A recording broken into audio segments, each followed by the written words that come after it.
Après que Donald Trump a annoncé le gel des fonds fédéraux, les démocrates ont agi immédiatement. Non seulement pour avertir et rassurer les communautés et les individus qui ne savaient pas ce qui allait arriver dans les prochains jours ou même les prochaines heures, mais aussi pour faire face à ce qui a déjà été un début désastreux pour cette administration. En quelques jours, qui ont semblé extrêmement longs, d'énormes dégâts ont été causés. L'un des démocrates qui a le mieux transmis ce message était le gouverneur Tim Walz. Quelqu'un qui devrait être vice-président en ce moment.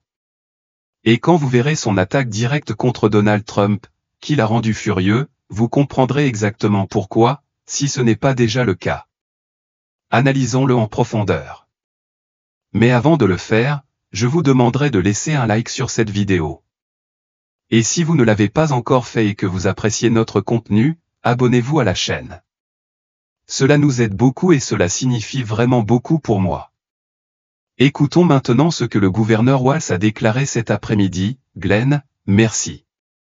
Merci pour votre leadership. Je suis un fier membre de l'IAP Mesa depuis de nombreuses années. Et je connais l'excellent travail que vous faites pour nos communautés, en particulier auprès des jeunes. Merci également au vice-gouverneur d'être présent. Vous entendrez le procureur général, qui nous donnera des informations sur les prochaines étapes à suivre. Et même s'il ne s'exprimera pas publiquement, le commissaire au budget du Minnesota, Aaron Campbell, est également avec nous, ainsi que notre directrice du budget, Anna Minch. Nous sommes ici aujourd'hui pour parler de l'action irresponsable de Donald Trump consistant à réduire le financement des forces de l'ordre, des agriculteurs, des écoles, des garderies, des anciens combattants et des soins de santé. Tout cela alors qu'il jouait au golf et plongeait le pays dans la crise. Ce n'est pas de l'audace et ce n'est pas du leadership. C'est stupide, enfantin et complètement irresponsable. Les prestataires de services de garde d'enfants dans tout l'État, la police, les prisons et les services dont nous avons besoin, ainsi que des programmes comme Medicare, ont tous été touchés. Le Minnesota est un État qui paie beaucoup plus au gouvernement fédéral qu'il n'en reçoit en retour. C'est notre argent qu'ils volent de manière inconstitutionnelle. C'est le Congrès qui alloue ces fonds, pas le président, et cela va bien au-delà de ce qui est acceptable. Le pire dans tout cela, c'est que Trump n'a aucune idée des conséquences de cette décision, mais son entourage le sait. Et cela fait partie de la stratégie de 900 pages de son projet 2025 visant à saper notre pays. Nous ne l'admettrons pas. J'ai parlé avec nos représentants au Congrès, notamment les sénateurs Klobuchar et Smith, ainsi que les représentants McCollum et Craig. J'ai également laissé des messages aux autres membres pour qu'ils prennent des mesures immédiates. Jusqu'à présent, tout ce que j'ai entendu, c'est que le représentant en mai soutient pleinement cette mesure et dit que c'est pour cela que le peuple américain a voté.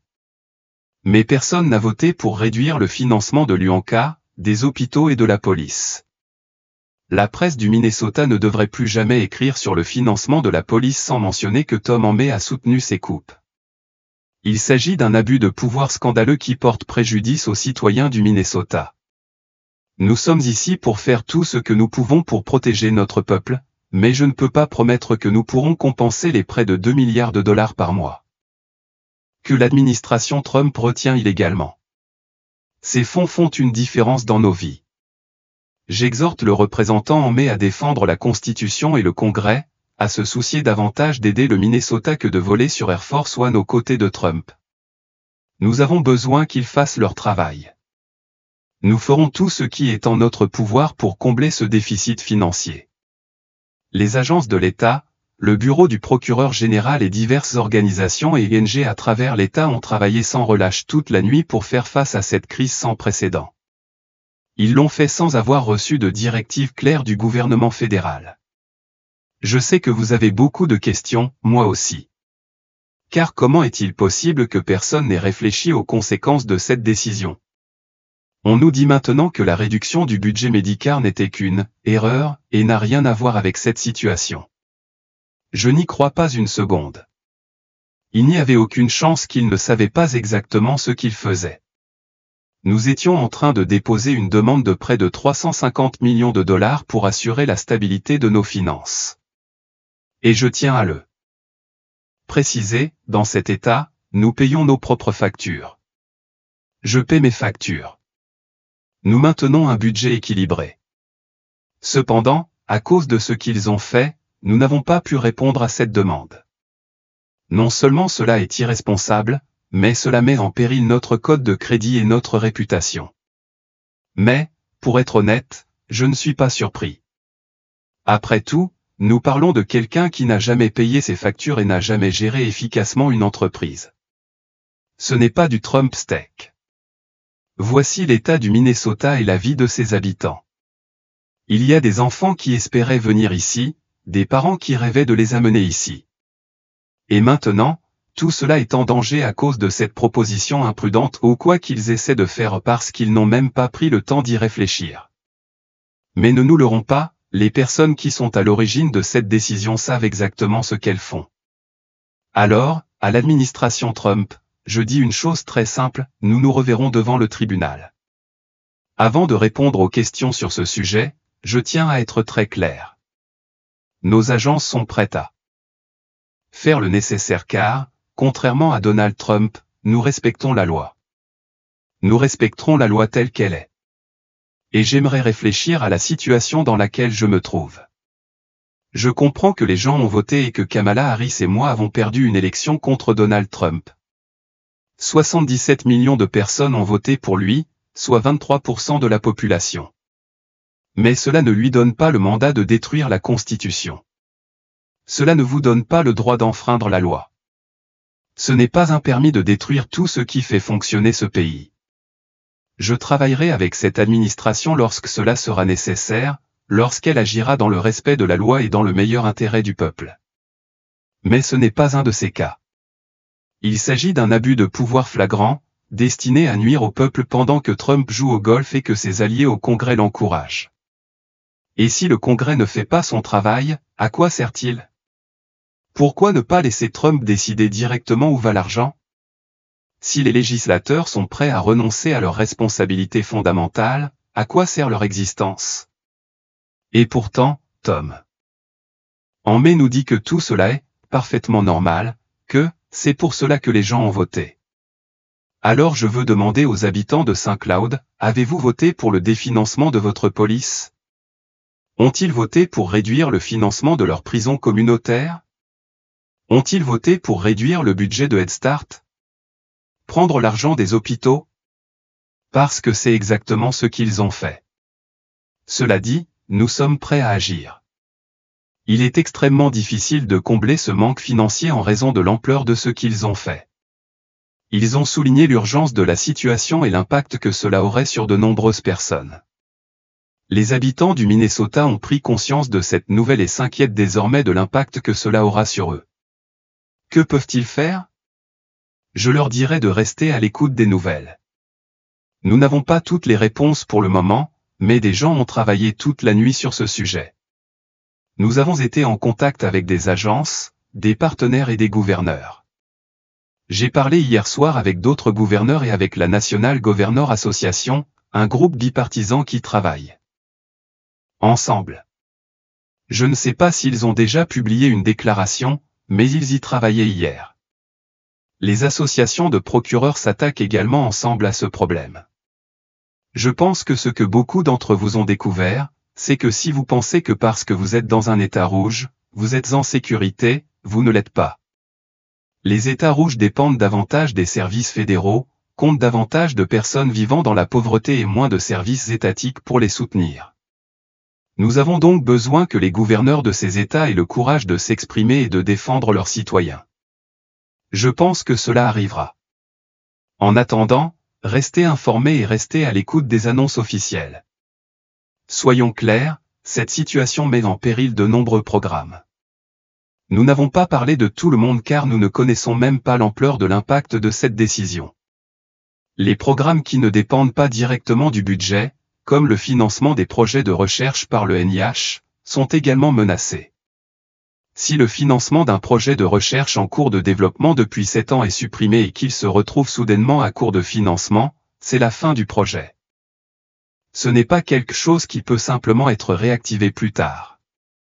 Nous sommes en contact avec nos organismes à but non lucratif et nous constatons l'impact que cela a. Et c'est scandaleux. Nous avons essayé de gérer la situation avec précaution, mais la gravité de la situation ne peut être ignorée. Nous sommes en contact avec l'université et la Mayo Clinic. Mais ce n'est qu'un autre de ces cas où je pense que personne n'y pense. C'est pour cela que nous sommes venus ici et je vous remercie tous d'être venus. La décision qu'il a prise a eu un impact sur ces petits. Cela a affecté ses enseignants. Cela a affecté les familles. C'est toujours un jeu amusant de parler de coupe jusqu'à ce qu'il faille les spécifier. Et ils ne le font jamais. Revenons au budget. Il y a déjà suffisamment de chaos avec la Chambre qui ne fonctionne pas. Où pensez-vous que va le budget? Le Minnesota devrait-il s'inquiéter d'une session extraordinaire? Comment cela affecte-t-il le Minnesota? Non, je les encouragerai. La Cour suprême a clairement indiqué la semaine dernière que cette prise de pouvoir illégale devait cesser.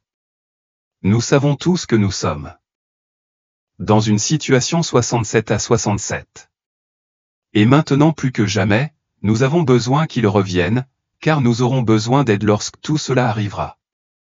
Je suppose qu'il continuera à faire ce qu'il fait, nous aurons donc besoin que la législature du Minnesota soit là pour faire preuve de retenue. J'espère sincèrement que vous retournerez au travail le plus rapidement possible. Quant à notre budget, oui, il sera considérablement affecté parce que nous dépendons de ces fonds fédéraux. Je ne sais pas combien de fois je dois le répéter, mais j'espère que cette histoire atteindra plus de gens. Le Minnesota est un État qui contribue davantage aux impôts fédéraux qu'il n'en reçoit en retour. Cet argent est à nous, nous l'avons déjà payé. Nos représentants, légitimement élus par le peuple, ont approuvé ces fonds, ils ont été promulgués et maintenant, tout d'un coup, on nous dit que nous ne pouvons pas y accéder. Écoute, je sais ce que signifie la faillite. Je sais ce que signifie payer les factures. Il ne s'agit pas ici de nouvelles dépenses ou d'initiatives futures. Nous parlons d'argent qui a déjà été alloué et budgétisé pour des besoins essentiels. Et le plus absurde, c'est que certains soutiennent que tout cela a un arrière-plan communiste ou marxiste. Vraiment? Est-ce que cela inclut également nos routes? Car à ma connaissance, personne dans cet État n'a construit de routes privées. Nous les construisons ensemble, collectivement. Devons-nous interpréter les dépenses consacrées aujourd'hui aux infrastructures comme un acte communiste? Devons-nous accepter les absurdités qu'ils ont écrites dans cette lettre? Cela n'atteint même pas le niveau d'une république bananière. C'est encore pire. Et si vous avez besoin d'une preuve, regardez simplement ce qui vient de se passer, les portails sont de nouveau opérationnels. Parce que le peuple américain s'est exprimé et a clairement fait comprendre que c'était de la folie. Personne ne l'a accepté, alors ils ont dû reculer. Ce sont les mêmes personnes qui contrôlent nos armes nucléaires et qui prennent les décisions avec nos alliés sur la scène mondiale. Ce que nous voyons ici n'est pas du conservatisme. Ce n'est pas du leadership. C'est du pur chaos, de l'incompétence et une cruauté flagrante. Pouvez-vous imaginer combien d'argent tout cela a coûté? Aujourd'hui, des centaines de personnes s'efforcent de remédier à ce problème dans tout le pays. Aux citoyens du Minnesota, ce n'est pas ainsi que le gouvernement est censé fonctionner. Même les conservateurs les plus sensés reconnaissent qu'il s'agit d'un désastre sans précédent. Ils commencent déjà à ressentir le rejet de leur propre peuple. Mais en fin de compte, ce qui compte vraiment, ce n'est pas ce qu'ils disent en public, mais ce qu'ils font quand personne ne les regarde. Et ils ont clairement montré qu'ils ne se souciaient pas du bien-être de la population. Ils ne se soucient pas du coût de la nourriture, du prix des œufs ou des difficultés économiques des familles. Ils se soucient de beaucoup d'autres choses, mais pas de ce qui a réellement un impact sur la vie quotidienne des Minnesotans. C'est pourquoi mon équipe et les citoyens de cet État exhortent le pouvoir législatif à ramener les républicains au pouvoir, à signer leur accord de partage du pouvoir et à passer à autre chose. C'est ce à quoi les Américains s'attendent. Pas ce chaos, pas ce spectacle politique. Merci à tous d'être là. Et si quelqu'un avait encore des doutes, même si honnêtement, je ne sais pas pourquoi ils en auraient, sur la raison pour laquelle cet homme ne devrait pas être vice-président au lieu de Chadivan, eh bien, Maintenant ils le savent. Il est douloureux de voir Trump jouer au golf, exprimer sa colère sur les réseaux sociaux contre Jim Acosta ou Mark Millet, tandis que des dizaines, non, des centaines de millions d'Américains s'inquiètent de ce qui les attend. Les personnes à qui l'on avait promis des prix plus bas ne savent même pas maintenant si elles pourront recevoir leurs prestations SNAP. Ce pays a travaillé trop dur pour construire un avenir sûr. Mais peut-on réellement dire que la retraite, les actifs et l'héritage des familles sont assurés dans ce scénario? Si vous souhaitez protéger votre avenir, rejoignez notre communauté et accédez à des conseils d'experts, à des stratégies pour maximiser vos actifs et à des outils pour une transition patrimoniale en douceur. Ne laissez pas votre avenir au hasard. Cliquez sur le lien sous cette vidéo pour commencer. Maintenant, parlons de ce dont nous venons d'être témoins, parce que waouh!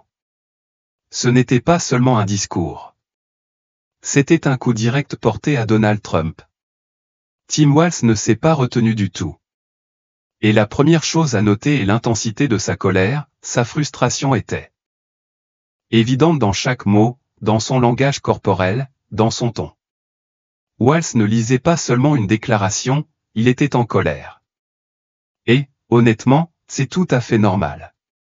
Car soyons réalistes, une mesure comme celle-ci, qui réduit le financement fédéral des services essentiels, affecte de vraies personnes, pas seulement les politiciens de Washington. Walz a soulevé un point important lorsqu'il a déclaré que Trump n'avait probablement aucune idée de ce qu'il venait de faire. Et j'y crois. L'homme jouait au golf pendant que ce chaos se déroulait. Imaginez mettre un État entier en feu et jouer tranquillement 18 trous. Quelle audace! Voyons ce que signifie réellement ce gel du financement. Forces de l'ordre, écoles, garderies, hôpitaux, services aux anciens combattants, tous sont en danger. Pensez une seconde. Il ne s'agit pas simplement de chiffres sur une feuille de calcul, mais d'institutions réelles sur lesquelles les gens comptent chaque jour. Imaginez être un parent qui vient d'apprendre que la garderie de votre enfant pourrait fermer. Ou un vétéran qui ne peut soudainement plus accéder aux soins médicaux. C'est terrifiant. Et puis il y a le fait que le Minnesota paie plus au gouvernement fédéral qu'il n'en reçoit. Le Minnesota ne demande pas l'aumône, il demande simplement l'argent qui lui a déjà été donné. Mais non. Trump pense apparemment qu'il peut le prendre et en faire ce qu'il veut. Honnêtement, quand Walz dit que c'est inconstitutionnel, il a 100% raison. Je ne suis pas un expert juridique, mais même moi je sais que le Congrès est censé contrôler le budget. C'est littéralement son travail. Alors que fait Trump? Vous inventez simplement des règles au fur et à mesure? Et nous pouvons parler de la confiance de Walz. Mon homme a dit, on se voit au tribunal. J'adore cette énergie. On pouvait voir qu'il ne se contentait pas de parler, il était prêt à se battre. Et j'espère vraiment qu'il le fera. Car si cette mesure n'est pas contrôlée, que se passera-t-il ensuite? Réduire ses cotisations sociales lors d'une journée au spa à Mar-a-Lago? Une autre chose que j'ai trouvé incroyable, Tom en May soutient vraiment cela. Walz est ici pour demander aux Minnesotans, ont-ils voté pour réduire le financement de leur propre police? Ont-ils voté pour réduire le financement des hôpitaux? Et la réponse est non. Parce que qui, saint d'esprit, voterait pour ça?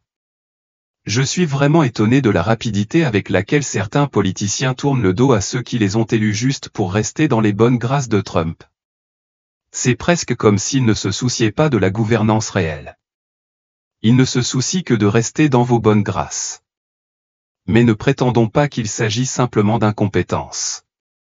Parce que Walz l'a parfaitement décrit, cela vient directement du manuel du projet 2025. Ce n'est pas une erreur. C'est intentionnel. L'objectif est d'affaiblir les institutions publiques afin que les intérêts privés puissent entrer en jeu et prendre le contrôle. Et si vous n'êtes pas familier avec le projet 2025, croyez-moi, c'est un tout autre cauchemar. De plus, la façon dont Walz a souligné l'historique de Trump en matière de non-paiement des factures était amusante. Il a dit en substance, ce n'est pas Trump Steak, monsieur. C'est le Minnesota. Iconique. Mais il a raison. C'est un homme qui a déclaré faillite à plusieurs reprises, mais qui, d'une manière ou d'une autre, est à la tête de toute l'économie américaine. Donnons un sens à tout cela.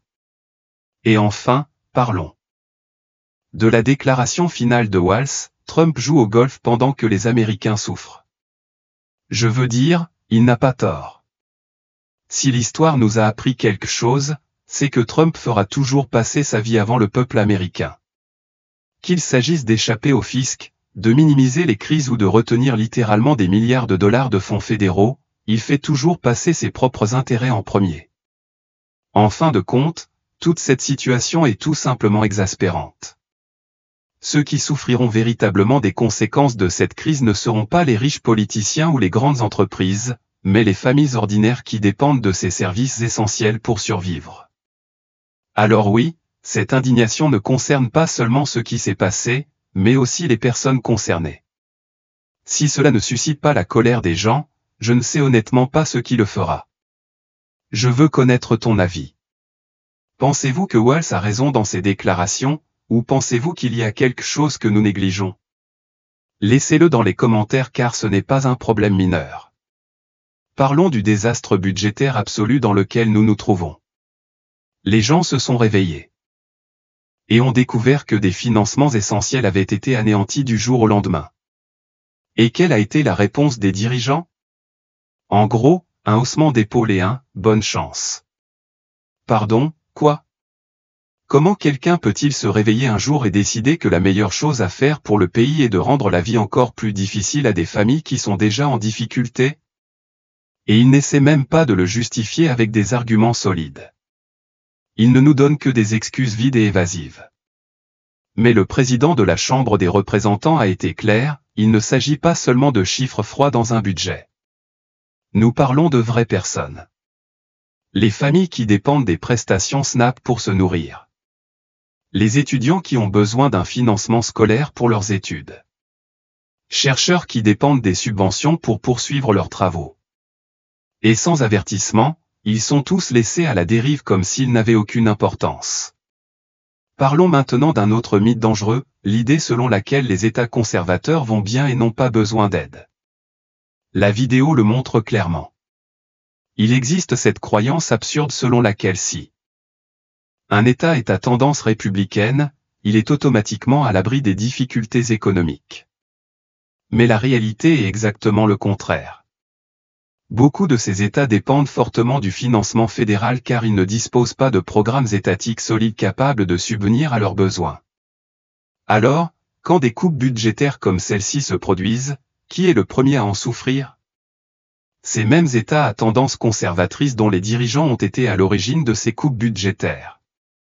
Mais bien sûr, les politiciens qui ont voté pour ces mesures ne l'admettront jamais. Non.